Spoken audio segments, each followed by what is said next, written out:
ಎಲ್ಲರೂ ಹೇಗಿದ್ದೀರಾ? I hope ಎಲ್ಲರೂ ಚೆನ್ನಾಗಿದ್ದೀರಾ ಅಂತ ಭಾವಿಸ್ತಾ ನಾವು ಕೂಡ ತುಂಬ ಚೆನ್ನಾಗಿದ್ದೀವಿ. Welcome back to our channel.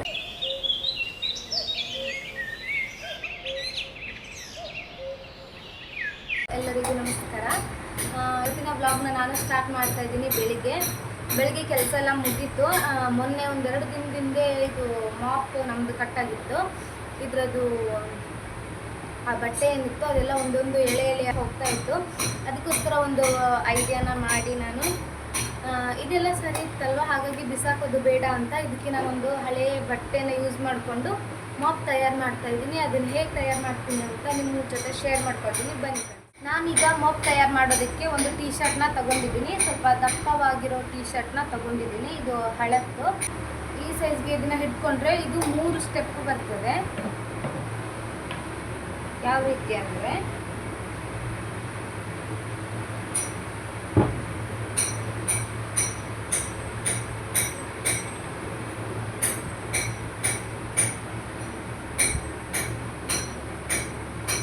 ಈ ರೀತಿಯಾಗಿ 3 ಸ್ಟೆಪ್ ಬರ್ತದೆ.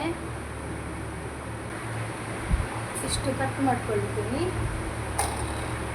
ಇಷ್ಟು ಈ ಥರ ಕಟ್ ಮಾಡಿಕೊಂಡೆ ಚಾಕುವಲ್ಲಿ.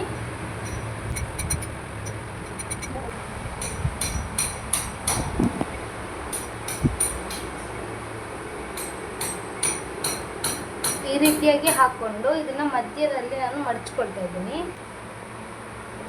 ಈ ಲೈನ್ ಇಷ್ಟು ಸ್ವಲ್ಪ ಬಿಡಬೇಕಾಗ್ತದೆ.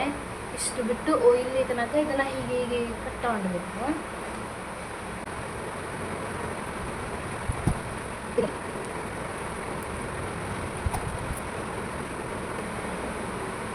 ಈ ರೀತಿಯಾಗಿ ಇದನ್ನೆಲ್ಲದನ್ನು ಕಟ್ ಮಾಡ್ಕೊಳ್ಬೇಕು.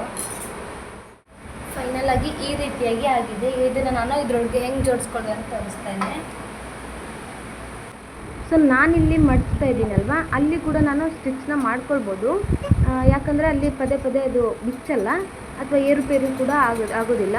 ಅಲ್ಲಿ ಸ್ಟಿಚ್ ಮಾಡ್ಕೊಳ್ಳೋದ್ರಿಂದ ತುಂಬ ಗಟ್ಟಿಯಾಗಿ ನಿಲ್ಲುತ್ತೆ ಅಷ್ಟೇ.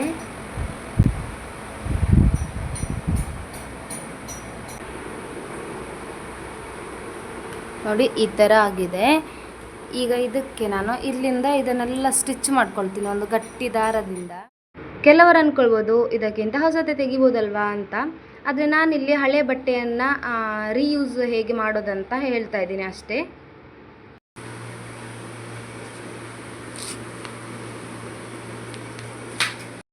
A few moments later. ಇನ್ನು ಮಧ್ಯಾಹ್ನ ಊಟಕ್ಕೆ ಅಂತ ನಾನು ಸ್ವಲ್ಪ ಅನ್ನ ಮತ್ತು ಸಾಂಬಾರನ್ನ ಮಾಡ್ಕೊಂಡಿದ್ದೆ. ಇದು ಈಗ ರಾತ್ರಿ ಊಟಕ್ಕೆ ಮಾಡ್ತಾ ಇದ್ದೀನಿ. ಯಾಕಂದರೆ ಟೈಮ್ ಆಗೋಗಿದೆ. ಈಗ ಆಲ್ರೆಡಿ 5 ಗಂಟೆ ಆಗೋಗಿದೆ. ಅದಕ್ಕೋಸ್ಕರ ಈಗ ನಾನು ರಾತ್ರಿ ಅಡುಗೆಗೆ ಮಾಡ್ಕೊಳ್ತಾ ಇದ್ದೀನಿ. ಇಲ್ಲಿ ಕರೆಂಟ್ ಇರೋದಿಲ್ಲ, ಯಾವಾಗ ತೆಗಿತಾರೆ ಅಂತಲೇ ಗೊತ್ತಾಗೋದಿಲ್ಲ. ಹಾಗಾಗಿ ನಾನಿಲ್ಲಿ ಕ್ಯಾಬೇಜ್ ಪಲ್ಯನ ಮಾಡ್ಕೊಳ್ಳೋದಕ್ಕೆ ಕ್ಯಾಬೇಜ್ನ ಸಣ್ಣದಾಗಿ ಕಟ್ ಮಾಡ್ಕೊಂಡಿದ್ದೀನಿ. ಅದನ್ನು ಚೆನ್ನಾಗಿ ಹುರಿದು ಎತ್ತಿಟ್ಕೊಳ್ತಾ ಇದ್ದೀನಿ.